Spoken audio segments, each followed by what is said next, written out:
తెలుగు సంబరాల తీయదనం అలనాటి రుచుల సరికొత్త రూపం పరంపర స్వీట్స్. ఆంధ్రప్రదేశ్లో కూటమి ప్రభుత్వం ఏర్పడిన తర్వాత స్థానిక సంస్థల్లో కూడా బలాబలాల్లో శరవేగంగా మార్పులు వస్తున్నాయి. ఇప్పుడు గ్రేటర్ విశాఖపట్నం వంతు ఇప్పటి వరకు అధికారంలో ఉన్నటువంటి వైసీపీకి అనుకూలంగా ఉన్నటువంటి కార్పొరేటర్లు అందరూ కూడా ఒక్కొక్కరు కూడా తాజాగా అధికారంలోకి వచ్చినటువంటి కూటమి పరంగా విలీనాలు జరుగుతున్నటువంటి పరిస్థితి కనిపిస్తుంది. అదే తరహాలో విశాఖ పీఠం విషయంలో జనసేన టీడీపీ చాలా గట్టిగా ప్రయత్నాలు చేస్తున్నాయి. ఇప్పుడు తాజాగా జనసేనలోకి వలసల పర్వం కొనసాగుతుంది. గతంలో వైసీపీ నుంచి కార్పొరేటర్గా రిప్రజెంట్ చేసినటువంటి వంశీకృష్ణ యాదవ్ ఇప్పుడు జనసేన పార్టీ నుంచి విశాఖ దక్షిణ నియోజకవర్గంలో గెలుపొందడం, అక్కడ మారినటువంటి బలగాల పరిస్థితుల నేపథ్యంలో వరుసగా కూటమిలోకి చేరుతున్నటువంటి వారి సంఖ్య పెరుగుతోంది. తాజాగా జనసేన పార్టీ నేత మంత్రి నాదెండ్ల మనోహర్ సమక్షంలో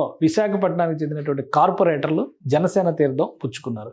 అవిశ్వాస తీర్మానం పెట్టినటువంటి నేపథ్యంలో విశాఖ మేయర్ పీఠం ఎవరికి దక్కుతుంది? ఆల్రెడీ మేయర్ పీఠం మీద కూర్చున్నటువంటి వైసీపీ నాయకురాలు ఆ సీటును నిలబెట్టుకోగలరా లేరా అనేటువంటి ఆసక్తికరమైనటువంటి చర్చ జరుగుతుంది. అసలు పార్టీలో చేరికలకు సంబంధించినటువంటి అంశాలను ఒకసారి విశ్లేషిద్దాం. జనసేన పార్టీ అఫీషియల్గా రిలీజ్ చేసినటువంటి నోట్ ప్రకారం చూస్తే పార్టీ రాజకీయ వ్యవహారాల కమిటీ చైర్మన్ నాదెండ్ల మనోహర్ గారి ఆధ్వర్యంలో ఈ చేరికలు జరిగినాయి. గ్రేటర్ విశాఖపట్నం మున్సిపల్ కార్పొరేషన్కి చెందిన పలువురు వైసీపీ కార్పొరేటర్లు జనసేన పార్టీలో చేరారు. రాష్ట్ర పౌర సరఫరాల శాఖ మంత్రి నాదెండ్ల మనోహర్ గారి సమక్షంలో ఈ చేరికలు జరిగాయి. Greater Visakha YCP working president, GVMC cooption సభ్యుడిగా ఉన్నటువంటి బెహ్రా భాస్కర్ రావు జనసేన పార్టీలో చేరారు. అలానే గాజువాక 74వ division corporator Tippala Vamsi Reddy, greater Visakha YCP యువజన విభాగం నాయకుడు ఆళ్ల శివగణేష్, ఆయన అనుచరులు వీళ్ళందరూ జాయిన్ అయ్యారు. ఇక విశాఖ దక్షిణ నియోజకవర్గం నుంచి వంశీకృష్ణ యాదవ్ ఆధ్వర్యంలో వీరంతా జాయిన్ అయ్యారు. 91, 92 డివిజన్లకు చెందిన కార్పొరేటర్లు శ్రీమతి కుంచే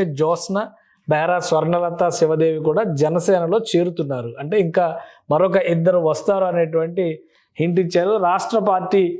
పార్టీ రాష్ట్ర కార్యదర్శి శ్రీమతి అంగ దుర్గా ప్రశాంతి ఇందులో పాల్గొన్నారు. ఓకే, ఇది మొత్తం మీద మరొక ఇద్దరు కార్పొరేటర్లు రాబోతున్నారు అనేటువంటి మాట చెప్తున్నారు. వాస్తవానికి అక్కడ మ్యాజిక్ ఫిగర్ అంటే అవిశ్వాస తీర్మానం ప్రవేశపెడుతున్నటువంటి నేపథ్యంలో మేయర్ తన పీఠాన్ని కాపాడుకోవాలంటే 74 ఓటింగ్ షేర్ దక్కించుకోవాల్సినటువంటి అవసరం ఉంటుంది. 74 మంది సభ్యుల బలం అంటే కోఆప్షన్ సభ్యులు, ఎమ్మెల్యేలు, ఎంపీలు వీళ్ళకి కూడా కార్పొరేషన్లో ఓటింగ్ ఉంటుంది కాబట్టి సో ఆ లెక్కను చూసినప్పుడు ప్రస్తుతం కూటమి నాయకత్వానికి 72 మంది బలం ఉన్నట్టుగా తెలుస్తుంది. 74 మ్యాజిక్ ఫిగర్ అంటే కేవలం 2 మాత్రమే తేడా ఉంది అనేటువంటి అంచనాలు ఉన్నాయి. ఇప్పుడు తాజాగా జనసేనలో జాయిన్ అయినటువంటి ఇద్దరు నాయకులు, మరొక ఇద్దరు కార్పొరేటర్లు కూడా రాబోతున్నారు అనేటువంటి అంశం ఆసక్తికరంగా మారింది. జనసేన పార్టీ కానీ తెలుగుదేశం పార్టీ కానీ గతంలో జరిగినటువంటి ఎన్నికల లెక్కల ప్రకారం చూస్తే కనుక ఇక్కడ ఒక ఈక్వేషన్స్ దృష్టిలో పెట్టుకోవాలి మనం.